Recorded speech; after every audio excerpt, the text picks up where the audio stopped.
Herzlich willkommen bei der Edelstoff Media. Ich begrüße Sie ganz herzlich vom Private Banking Kongress aus Hamburg und ich freue mich auf zwei Gäste und ein kleines Schwellenländer-Doppel. Einmal von der Aktienseite James Cook, Investment Director bei Federated-Hermes und Mohammed Elmi, Senior Portfolio Manager Emerging Market Debt.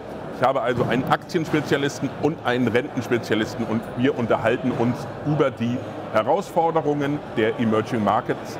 And now I have to switch to English. Warm welcome, guys. Thank you for joining here in Hamburg.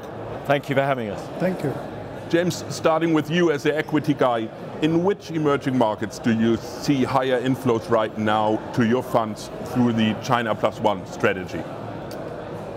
Yeah, so I think post COVID disruptions, trade tensions with the US, companies across the world have sought to adjust their supply chains, and within ASEAN you have Thailand, Indonesia, India as prime beneficiaries, Vietnam as prime beneficiaries of that adjustment. In Europe, Poland is playing a really important part as a connector between the East and West, and Mexico is a prime beneficiary of nearshoring. I think we may see that China One Plus One moniker become China Plus Many, as companies are having to look to more than one country to help adjust their supply chain. Apple have for several years now been looking to reduce the dominance of China in its own production and asking suppliers like Foxconn, who've moved production of the iPad and the MacBook to Vietnam, and now looking to India as a market where they can manufacture the iPhone. Of course, India has lots going for it: fast growth, business-friendly government, its own consumption market. So companies want to address that market as well as moving some of their production there. Indonesia makes most of the world's nickel, which is absolutely critical in electric vehicle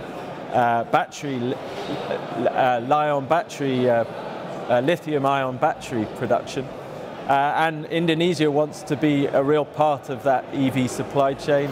You're seeing Chinese companies like BYD moving some of their production to Indonesia. Ford is doing a tie-up with a battery producer in the Indonesian market.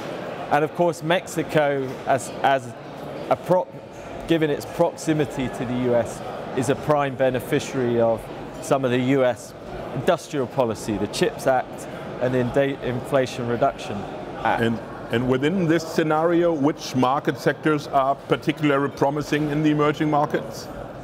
Well, I think around the consumer areas, particularly in a market like India, where you've got that low penetration story, companies can offer their products to the domestic market, but also manufacture for export. So it's things like autos, industrial equipment, EVs we're just talking about, as well as the kind of consumer discretionary apparel, toys, those sorts of areas. Same in Mexico, where they already are integrated in US supply chains in areas like autos and semiconductors, in healthcare, manufacturing. Mohammed, moving to the bond space, do emerging market bonds offer attractive returns right now? Sure, Morten. I would say, in short answer to your question, yes. We do believe that emerging market bonds offer a decent amount of total return potential over the upcoming 12 months. It's going to be predicated largely on income return. Income return is really going to be a big driver, at least in our opinion, in terms of the total return profile that you'll see from emerging market bonds. Additionally, we're also quite bullish on the frontier space of the high yield market within EM, and that's where we probably maybe see more capital appreciation opportunities. But alongside that, as my earlier point, you'll also see an income stream coming from that frontier market. So total return opportunities are very interesting, probably more capital appreciation on the frontier space, more income return perhaps maybe on the in IG and slightly higher rated type of space. What impact will falling interest rates have on the emerging market bonds investors' portfolios? Sure. So for the past 2 years, the globe has been in this fight against inflation. We've seen elevated core rates in response to the inflation spike that we saw. We're now on the cusp of rate easing right across the globe. and obviously that's going to be a bit of a tailwind as far as all fixed income assets are concerned. Now, the fixed income segments or sectors that potentially could really look to benefit from that rate cutting cycle are going to be the longer duration asset classes. And EMD in particular, I would say on the sovereign side, is a much longer duration asset class, and that's potentially maybe where you'll see some duration gains and where potentially maybe the cutting of core rates will be a tailwind as far as performance is concerned. Okay. James, talking again about the sectors in the emerging market space, could some emerging markets become pioneers in this renewable energies, in this ESG space and e-mobility, for example? Yeah, I think you're already seeing that, particularly with China. It really dominates now in the renewable energy space, in electric vehicle production. Last year, overtaking Germany and Japan as the world's leading car exporter and the dominant force in electric vehicles. China has been trying to wean itself off coal power for many years and has a commitment by 2050 to net zero and is investing hugely in building out. For example, in 2022 is installing more solar capacity in a single year than anywhere else in the world, and then doubling that in 2023. And in other areas like wind power, they increased their capacity by 66%. So there's lots of opportunities to play that build out. Within our fund, we actually invest in a company responsible for building out the smart grid infrastructure needed to cope with that renewable energy source.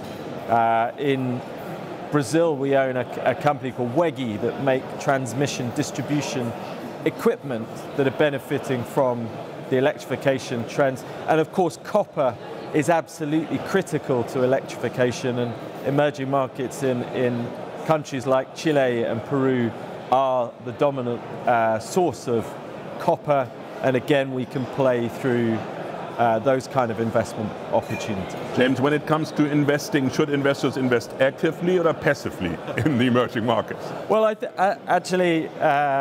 think if you look at the enormous divergence in returns, EM is not a homogeneous asset class. You could see the different return profile, and that's a really great place to be active in selecting from a bottom-up perspective. There are markets you may want to avoid. There are markets that are certainly doing better than others at the moment, and I would certainly advocate an active approach. Mohammed, talking about the currency, what should be considered on the currency side, and where do you see potential for stronger currency? And is it a driver for the performance in your funds? Absolutely. As I said earlier, with respect to policy rates and rate cuts, what we've seen over the past few years is a fairly strong dollar. We expect that to slightly moderate. That takes a significant amount of pressure off a number of the emerging market corporates and sovereigns that we invest in. So it helps on the fundamental side of the equation. You're obviously seeing a bit of a fillip then in terms of individual EM FX and EM currencies. Currencies, for example, that we like are IDR. We're cautiously optimistic on the South African ZAR as well. There it's more of a play on the fact that there's a coalition government in place that's doing the correct things with regards to fiscal consolidation and rule of law and so forth. On the IDR side, I think they're a very credible kind of policy framework with respect to central bank, its adherence to inflation. We are seeing fiscal consolidation continue in terms of Indonesia as well. So we're quite cautiously optimistic in select EMFX, but nevertheless the overall moderation of the dollar will be a fillip for emerging markets, whether on the local currency side or whether on the hard currency side. What tail risk do you see for the emerging market bonds? Sure, I'd say, yeah, that's a kind of $64,000 question. I'd say here, it's such an idiosyncratic type of asset class. It's always difficult to kind of work out what's around the corner, but what I would say is geopolitics obviously plays a large part in terms of what we do. It's hence the premium that we get paid in terms of emerging market bonds. Things such as tensions perhaps maybe in the South China Sea, flashpoints, further flashpoints, especially post the US election with regards to China policy emanating from Washington, could be a little bit of an issue going forward. So there are plenty of tail risks. And then I think another one potentially, maybe not to ignore, I think, is individual credit stories, right? Credit deterioration, credit events on a micro level, be it on the corporate side or be it on the sovereign side. That's a risk that kind of, if you like, still stays with us within EM, and it's kind of hard to escape, but nevertheless, we still think that there's a benign and a fairly constructive outlook in terms of emerging market bonds. Okay. Guys, thank you very much for your visit here in Hamburg and the brief conversation. Thank you. Thank you. Thank you. Vielen Dank fürs Zuschauen, meine Damen und Herren. Wir wünschen Ihnen eine entspannte Zeit.